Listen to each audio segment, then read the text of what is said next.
Okay, good day folks, welcome back to the channel, and as always, some coffee. Cheers, good to have some Java. So what we're going to do today, we're going to carry on with our filling, and I'm going to show you how I fill. And I've been watching a couple of modeling groups and that I'm on, etc., etc. It's always nice, you pick up tips. As I said before, I'm not the professional modeler. I'm an amateur, and I help myself. And on this channel, what I do is I share my experiences and what works for me, and that might help somebody else, as I said before. Anyway, so let's push on. And what I want to do today is, as I said, I want to do the filling, and there are lots of brands of fillers out there. And as you know, I'm a cheapskate, and this is a budget channel, and I don't like using brand name modeling accessories like fillers and knives and brushes, for the pure reason is that they're expensive. I'm not saying they're not good, but they're expensive.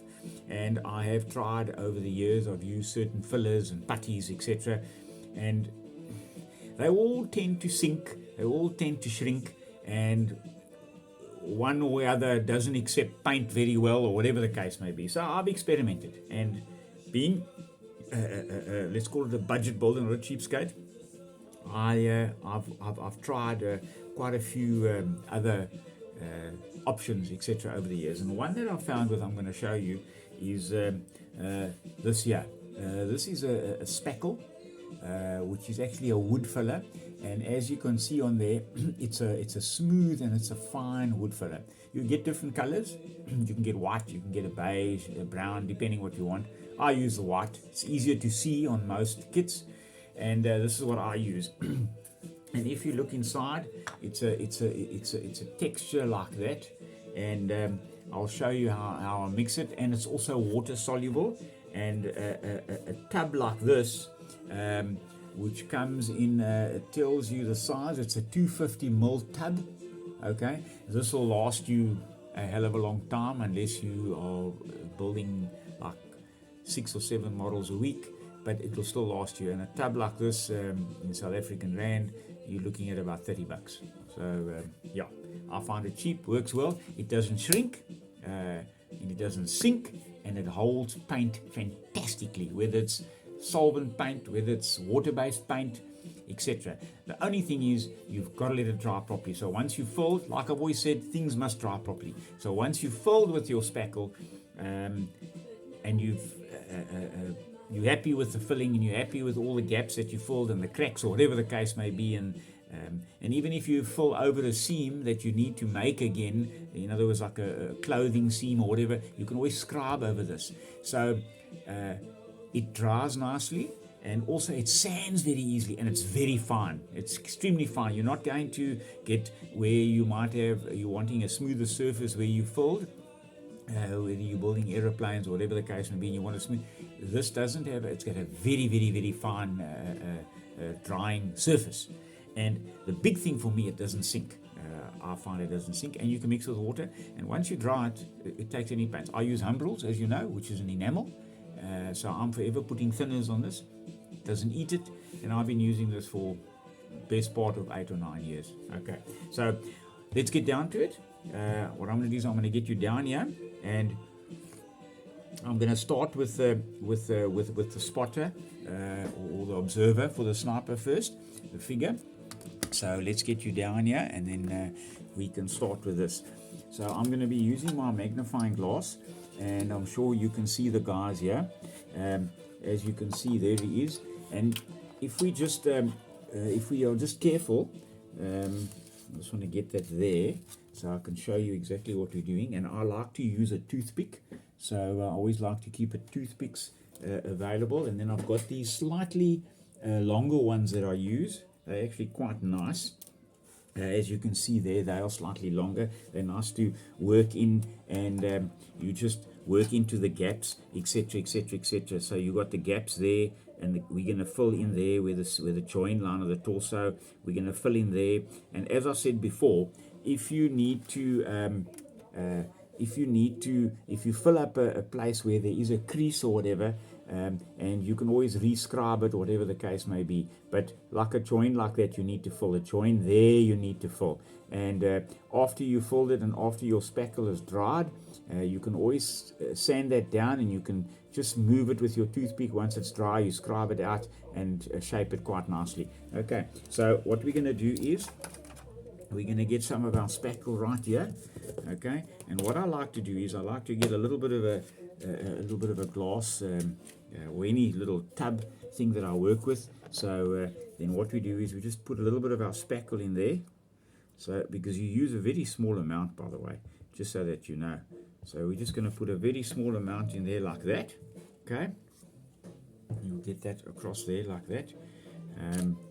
Let's just close that up. And one thing you must do with your spackle, you must always make sure that it's closed up. And we just mix that a little bit there like that, so we get it nice and soluble and malleable. So you can see it's quite sticky, but it's easy to work with. What I am going to do, I'm just going to get a little bit of water. Just stand by 1 second, I won't be long.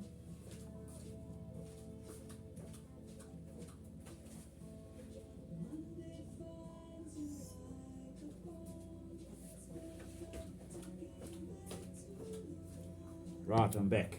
So what we're going to do, just a little bit of water, so that what you do is you just dip your stirrer in the water, and you don't have to pour the water in there. You just caddy the water over like that, and you just get it to a nice little, you don't want it runny, not at all. You don't want it runny at all. You just want it nice and smooth, so that you can work with it, you see, with a toothpick. It mustn't be runny, because you've got to fill it. Once it starts runny, I've experimented in the beginning. I thought, maybe I could paint it on, but it doesn't work so well. I find it doesn't work all that well. So let's just wipe that off there. Wipe that off. Okay, so what we're going to do is now, we're going to get this down, and then coffee is good this afternoon, folks. Okay, so let's get our figure here. Get my magnifying glass down. So now what we do is we must be nice and careful with this. So we get a little bit of filler on there, and we work it in like that, you see. Now don't panic if you're going to go over the detail of the belt or the buckle or anything like that. But what you're doing is you're working it in. If you folks can see there, you just dip it in there a little bit, and you work it into the gap. And what is nice is this fills quite nicely. I have found that this doesn't, you don't have to do it over. So once you've filled it, because it doesn't sink, you actually don't have to fill it over. Now you're probably thinking, hey, but he's going over the belt there. So that's fine. You'll scrape that off afterwards. You scrape that off, and what is nice is when it's fallen into the crack, as you can see it going into the crack there, the top part is actually quite thin. That's why you're pushing it in with a little toothpick, and you're doing it nice and gently. So what happens is your figure is then nice and smooth. So you've got a nice smooth surface, and once your figure is painted, you don't have these glaring cracks where there shouldn't be, because obviously the guy's body is joined. He's not an alien where his body is apart. Now what you do is you're probably thinking, hey, but that pair of pants might have a seam there. Yes, it might have a seam. You can always redo it in. So you check your uniforms. So you get that nicely filled like that, folks. And then also a part that we're going to fill now is we're going to get into his arm here, because that gap is too much there. I mean, once again, his arm is joined, and to get the scale right, there is no ways at 35th scale that the seam on his clothing is going to be that deep, you see, where the sleeve is sewn onto the tunic. It's never that deep. In actual fact, it's quite negligible. So we must get right in there and make sure that your filling is you must be conscientious about it, and you must be very particular and not leave any place that afterwards you see, oh hell, I didn't do that. It's always, you can top it up once you started painting, but then you've got to sand that area and repaint again. Okay, now you're probably asking, what's going to happen with this arm? Okay, this arm now comes at a different angle. It actually covers the area where you're going to paint. You see, with this arm, the pose that it is that I've created with this pose that I've cut it for, is that I can still get in here and paint. But because this arm is of a certain pose, I leave it off and I paint it afterwards. Then I attach it. Yes, then you got to fill it once it's painted, and then you just repaint it and you blend it in. Now, if you notice over here, I filled a little bit extra there, and here I filled a little bit extra too, but he's lying on the ground there, so you're not going to see that part because that's not very well molded. Okay, but we can sand that a little bit off there if you can see that. Okay, so let's just get a bit of filler. I see there's a bit of a gap here, so we get a little bit of filler in there. Okay, put it in, and the technique where it comes is get that mosquito out of the way. The technique where it comes is afterwards, where we actually scrub that out and sand it off nicely. Okay, so get that in there nicely, and it'll dry. And then once that's dried nicely, this now I normally leave my filler to dry for at least 2 to 3 days, at least. Okay, folks, so that's where we are with that now. If you see that, that's how that gets filled. Then what we'll do is we'll put that one side, and what we'll do is we'll do the sniper as well. While we're about it, and while we're on the video, we'll do it again so you can see. Now, you see how far this filler goes, eh? I mean, I've just put a little bit in there. Okay, so let's just take a little bit off here, put a bit of water on there, just thin it down a little bit, and let's just get that off there, like that. And you just get that in there gently, like that. You don't have to, and you just work it in with your toothpick. You see, you must remember there's going to be some fold, but you don't want the gap. The gap is the last thing that you need. You see, his belt must still look like it's on top of the clothing, but also there's not a gap because you're just creating like a ridge. That's basically what it's all about. Okay, now you're probably thinking, oh, what am I doing underneath? Because that's the part he's lying down. You're not going to see it on the vignette, but that's not the point. Folks, you know it's there, so you must, and you've got to, there's no seam in the smock of his, so you must do that as well. You see, just remember that. Okay, we'll have to re-glue that onto him, but that's fine. Okay, so get that nicely, and what I do is I like to put the gap, I like to gap the back of the washer, and then I can always rescribe if there's a seam on the smock by the jacket for the sewing or whatever. So get it, and I know it looks a bit messy now, but I'll show you how you clean that up, and it looks all like it's one figure at the end of the day. Okay, folks, there we go. Look at that, eh?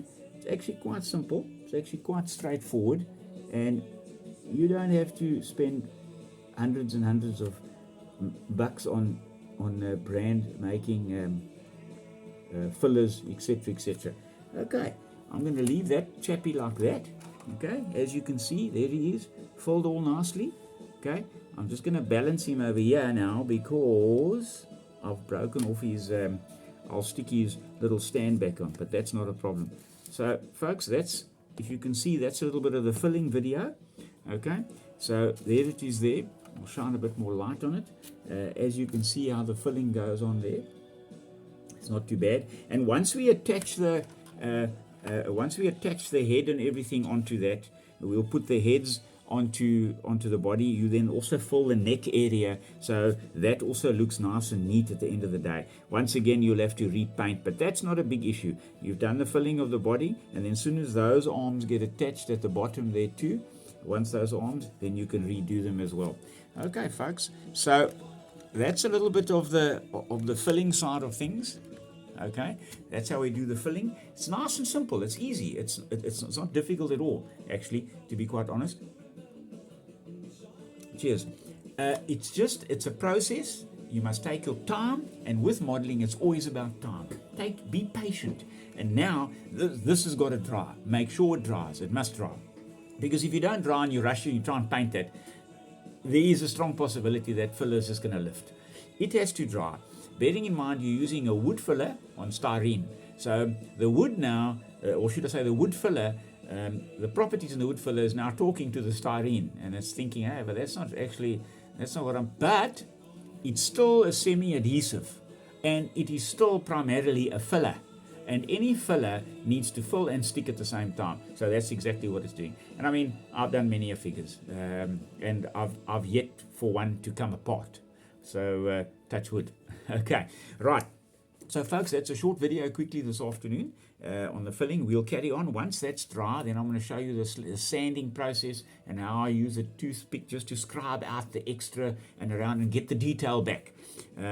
So you need that detail, but you also don't want the gaps. Okay, folks. Right, if you liked this video, please hit the like button. If you think it's worth any tips or anything, you want to forward it to your friends, please feel free to do that. And for those of you that haven't subscribed and it's your first time, please subscribe to the channel. And we'll be back shortly with some more figure work. And the interesting part is when we start getting to the painting. That's interesting. And like I said, I'm nowhere near any professional level, but it's a journey. Painting figures, especially at this scale and even smaller, which I'm also going to start getting into. I love 70-second. And the 28 mil or the 27 mil or the 30 mil, whatever they want to, like the wargaming size, 70-second, thereabouts. So that's an interesting side too. That's really that's a lesson in patience. Okay, folks. Thanks once again for watching, and thanks for taking the time. And stay solid out there. And we'll catch you on the next video. Cheers.